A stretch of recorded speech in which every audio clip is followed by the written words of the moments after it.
വിരമിച്ച ഹൈക്കോടതി judge chamber ഉപയോഗിച്ചുവെന്ന ആരോപണത്തിൽ മാർഗനിർദ്ദേശങ്ങൾ ഇറക്കി ഹൈക്കോടതി രജിസ്ട്രി. വിരമിക്കുന്ന ദിവസത്തിന് ശേഷം ജഡ്ജിമാർ ചേംബർ ഉപയോഗിക്കരുത്.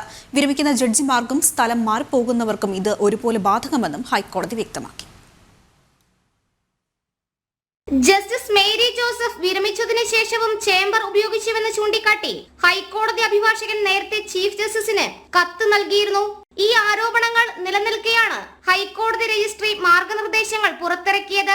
വിരമിക്കുന്ന ദിവസത്തിന് ശേഷം ജഡ്ജിമാർ ചേംബർ ഉപയോഗിക്കരുത്. ജഡ്ജി വിരമിച്ച് മൂന്നാമത്തെ പ്രവൃത്തി ദിവസം വൈകുന്നേരം 4:30 മുൻപ് എല്ലാ കേസ് രേഖകളും ജീവനക്കാർ രജിസ്ട്രിക്ക് കൈമാറണമെന്നും മാർഗനിർദ്ദേശങ്ങളിൽ പറയുന്നു. സ്ഥലം മാറ്റപ്പെട്ട ജഡ്ജിക്ക് ചീഫ് ജസ്റ്റിസിന്റെ അനുമതിയോടെ നിശ്ചിത കാലത്തേക്ക് ചേംബർ ഉപയോഗിക്കാം. വിധി പറയാൻ മാറ്റിവെച്ച കേസുകളുടെ ഒപ്പിട്ട ഉത്തരവുകൾ അവസാന പ്രവൃത്തി ദിവസം തന്നെ രജിസ്ട്രിക്ക് കൈമാറണം.